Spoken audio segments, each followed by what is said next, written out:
ನೋಡಿ ಇವತ್ತಿನ ನಮ್ಮ ನಮಸ್ತೆ ಹಿಂದೂಸ್ತಾನ್ ಹಿಂದಿನ ಎಪಿಸೋಡ್ಗೆ ಎಲ್ಲರಿಗೂ ಸ್ವಾಗತ ಸುಸ್ವಾಗತ. ಏನಪ್ಪ ಇಂದಿನ ವಿಕಸ ಇದು ಅಂತಂದರೆ, ನರೇಂದ್ರ ಮೋದಿಯವರು 3ನೇ ಬಾರಿಗೆ ಪ್ರಧಾನಮಂತ್ರಿಯಾಗಿ ಪ್ರಮಾಣ ವಚನ ತಗೊಂಡಿದ್ದಾರೆ. ಕ್ಯಾಬಿನೆಟ್ ಫಾರ್ಮ್ ಮಾಡಿದ್ದಾರೆ, ಅನೇಕ ಕ್ಯಾಬಿನೆಟ್ ಮೀಟಿಂಗ್ಗಳಾಗಿದೆ. ಇದರಲ್ಲಿ ಅವರು ವಿಕಸಿತ್ ಭಾರತ್ ಮಾಡಬೇಕು, ವಿಕಸಿತ್ ಭಾರತ್ 2047 ಮಾಡಬೇಕು ಗುರಿ ಇಟ್ಕೊಂಡಿದ್ದಾರೆ. ಕಾಲ ಮಿತಿ ಟೈಮ್ ಫ್ರೇಮ್ನ ಇಟ್ಕೊಂಡು ಅದ್ರಲ್ಲಿ ಕೆಲಸ ಮಾಡ್ತಾ ಇದ್ದಾರೆ. ವಿಕಸಿತ್ ಭಾರತ್ ಮಾಡಬೇಕು, ಅಮೇರಿಕಾನ ಬೀಟ್ ಮಾಡಬೇಕು, ನಾವು ಪ್ರಪಂಚದಲ್ಲೇ ನಂಬರ್ 1 ಆರ್ಥಿಕ ಶಕ್ತಿ ಆಗಬೇಕು, ಪ್ರಪಂಚದಲ್ಲೇ ನಂಬರ್ 1 ಡಿಫೆನ್ಸ್ ಎಕ್ವಿಪ್ಮೆಂಟ್ನ ಎಕ್ಸ್ಪೋರ್ಟ್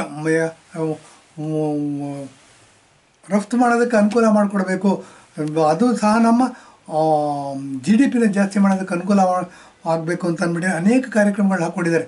ಹಾಗಾಗಿ ಏನಾಗಿದೆ ನೋಡಿ, ನಾವು ಬುಲೆಟ್ ಪ್ರೂಫ್ ಜಾಕೆಟ್ಗಳು 65 ವರ್ಷ ಕಾಂಗ್ರೆಸ್ನವ್ರು ರೂಲ್ ಮಾಡಿದ್ರು. ನಮ್ಮ ಸೈನಿಕರು ಸಿಯಾಚಿನ್ನಲ್ಲಿ -50 ಡಿಗ್ರಿ ಸೆಂಟಿಗ್ರೇಡಲ್ಲಿ ಯುದ್ಧ ಮಾಡೋರು, ವರ್ಷ ಪೂರ್ತಿ ಇರೋರು. ಅವ್ರಿಗೆ ಬುಲೆಟ್ ಪ್ರೂಫ್ ಜಾಕೆಟ್ ಕೊಡೋಕ್ಕಾಗಲಿಲ್ಲ ರೀ.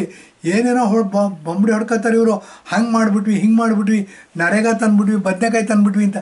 ನಮ್ಮ ದೇಶ ಕಾಯ್ತಕ್ಕಂಥ ಸೈನಿಕರಿಗೆ -50 ಡಿಗ್ರಿ ಸೆಂಟಿಗ್ರೇಡಲ್ಲಿ ಸಿಯಾಚಿನ್ನಲ್ಲಿ ಹೊಡೆದಾಡೋರಿಗೆ, ಪಾಕಿಸ್ತಾನದ ಶತ್ರುಗಳನ್ನ ಹೊಡೆದಾಡಬೇಕು ಅಂತಂದರೆ ನೋಡಿ, ಬುಲೆಟ್ ಪ್ರೂಫ್ ಜಾಕೆಟ್ ಕೊಡಲಿಲ್ಲ. 65 ವರ್ಷ ಆದರು. ನರೇಂದ್ರ ಮೋದಿಯವರು ಬುಲೆಟ್ ಪ್ರೂಫ್ ಜಾಕೆಟ್ನೂ ಕೊಟ್ಟರು. ಇದಲ್ಲದೆ ಗನ್ಗಳಿರ್ಬೋದು, ಟ್ಯಾಂಕ್ಗಳಿರ್ಬೋದು, ಬೇಕಾದಷ್ಟು ಡಿಫೆನ್ಸ್ ಎಕ್ವಿಪ್ಮೆಂಟ್ಗಳಿರ್ಬೋದು, ಅದನ್ನೆಲ್ಲ ನಾವೇ ಮ್ಯಾನುಫ್ಯಾಕ್ಚರ್ ಮಾಡ್ತಾ ಅದನ್ನು ಎಕ್ಸ್ಪೋರ್ಟ್ ಮಾಡ್ತಿದ್ದೀವಿ, ರಫ್ತು ಮಾಡ್ತಾಯಿದ್ದೀವಿ. ಅದರಿಂದ ಲಾಭ ಪಡ್ಕೊತಾ ಇದ್ದೀವಿ. ಲಾಭ ಪಡ್ಕೊಂಡು ನಮ್ಮ ದೇಶದ ಆರ್ಥಿಕ ಶಕ್ತಿಯಾಗಿ ಮುನ್ನುಗ್ಗಿಸ್ತಾ ಇದ್ದೀವಿ. ಇದು ನಮ್ಮ ದೇಶ ಆರ್ಥಿಕ ಶಕ್ತಿಯಾಗಿ ಎಷ್ಟರ ಮಟ್ಟಿಗೆ ಮುನ್ನುಗ್ತಿದೆ ಅಂತಂದರೆ, ಅಮೇರಿಕಾವನ್ನು ಬೀಟ್ ಮಾಡ್ಬೋದು, ಜಪಾನನ್ನು ಬೀಟ್ ಮಾಡ್ಬೋದು. ಮತ್ತು ರಕ್ಷಣಾ ಸಾಮಗ್ರಿಗಳನ್ನ ರಫ್ತು ಮಾಡೋದ್ರಿಂದ, ಡಿಫೆನ್ಸ್ ಎಕ್ವಿಪ್ಮೆಂಟ್ಸ್ನ ಎಕ್ಸ್ಪೋರ್ಟ್ ಮಾಡೋದ್ರಿಂದ ಅದು ಸಹ ಬಹುದೊಡ್ಡ ಉದ್ಯೋಗ ಅವಕಾಶವನ್ನು ಸೃಷ್ಟಿಸ್ತಾ ಇದೆ ಮತ್ತು ದೇಶಕ್ಕೆ ಲಾಭವನ್ನು ತಂದು ಕೊಡ್ತಾ ಇದೆ. ಇದನ್ನೆಲ್ಲ ಇಟ್ಕೊಂಡು ನರೇಂದ್ರ ಮೋದಿಯವರು ವಿಕಸಿತ್ ಭಾರತ್ ಮಾಡಬೇಕು ಅಂತ ಅಂದ್ಬಿಟ್ಟು ಹೊರಟಿದ್ದಾರೆ. ಆಜಾದಿ ಕಾ ಅಮೃತ್ ಮಹೋತ್ಸವ ಅಂತ ಇವಾಗ ಕರೆ ಕೊಟ್ಟಿದ್ದಾರೆ. 2047ರಲ್ಲಿ ಇದು ಆಗೋದ್ರಲ್ಲಿ ಸಂಶಯನೇ ಇಲ್ಲ. ಇದೆಲ್ಲದಕ್ಕಿಂತ ಪೂರಕವಾಗಿ ನೋಡಿ, ಆರ್ಟಿಫಿಷಿಯಲ್ ಇಂಟೆಲಿಜೆನ್ಸ್ ಅಂತೀವಿ, ಆರ್ಟಿಫಿಷಿಯಲ್ AI ಅಂತೀವಿ. ಆರ್ಟಿಫಿಷಿಯಲ್ ಇಂಟೆಲಿಜೆಂಟ್ ಅಂದರೆ ನಾವು ಮನುಷ್ಯ ಮೆದುಳಿಂದ ಬುದ್ಧಿಶಕ್ತಿನ ಬುದ್ಧಿ ಉಪಯೋಗಿಸ್ಬಿಟ್ಟು ಅನೇಕ ತಂತ್ರಗಾರಿಕೆಗಳನ್ನ ಹೆಣಿತಾ ಹೋಗ್ತಾನೆ. ಇದೆಲ್ಲ ಅಲ್ಲದೆ ಕಂಪ್ಯೂಟರ್ಗಳನ್ನ ಉಪಯೋಗಿಸ್ಕೊಂಡು ನಾವು ಆರ್ಟಿಫಿಷಿಯಲ್ ಇಂಟೆಲಿಜೆನ್ಸ್ನ ಇಂಪ್ರೂವ್ ಮಾಡ್ಬೋದು.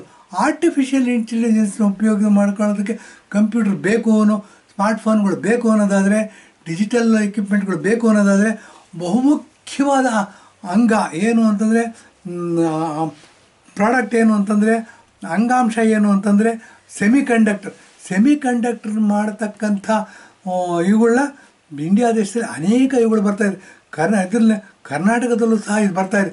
ಬೆಂಗಳೂರಿನ ಬೇಸ್ನ ಸೆಂಟ್ರಾಗಿ ಇಟ್ಕೊಂಡು ಸುತ್ತಮುತ್ತಲಿರ್ತಕ್ಕಂಥ ಹಳ್ಳಿಗಳಲ್ಲಿ ಸೆಮಿಕಂಡಕ್ಟರ್ ಹಾಗೂ ಹಬ್ಬಗಳನ್ನ ಮಾಡ್ತಾಯಿದ್ದಾರೆ.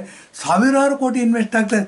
ಚೈನಾ ದೇಶವನ್ನು ನಾವು ಬೀಟ್ ಮಾಡ್ಬೋದು, ತೈವಾನ್ನ ಬೀಟ್ ಮಾಡ್ಬೋದು, ಸಿಂಗಾಪುರ್ನ ಬೀಟ್ ಮಾಡ್ಬೋದು, ಅಮೇರಿಕಾನ ಬೀಟ್ ಮಾಡ್ಬೋದು, ರಷ್ಯಾನ ಬೀಟ್ ಮಾಡ್ಬೋದು. ಇಷ್ಟೆಲ್ಲ ಉನ್ನತವಾದ ಉದ್ದೇಶ ಇಟ್ಕೊಂಡು ಕಾಲ ಮಿತಿಯೊಳಗೆ ಈ ಪ್ರಾಜೆಕ್ಟ್ನೆಲ್ಲ ಕಂಪ್ಲೀಟ್ ಮಾಡಬೇಕು ಅಂತ ಹೊರಟಿರ್ತಕ್ಕಂಥ ನರೇಂದ್ರ ಮೋದಿಯವರ ಕೈಗಳನ್ನ ಎಷ್ಟು ಬಲಪಡಿಸ್ತೀವಿ ಅಂತ ಸಾಲದು. ಬನ್ನಿ, 2014ರಲ್ಲಿ ಅವರು ಪ್ರಥಮ ಬಾರಿಗೆ ಪ್ರಧಾನಮಂತ್ರಿ ಆದರು. 2019ರಲ್ಲಿ ಹೆಚ್ಚಿನ ಬಹುಮತ ತಗೊಂಡು ಪ್ರಧಾನಮಂತ್ರಿ ಆದರು. 2024ರಲ್ಲಿ 3ನೇ ಸರಿನೂ ಪ್ರಧಾನಮಂತ್ರಿ ಆಗಿದ್ದಾರೆ.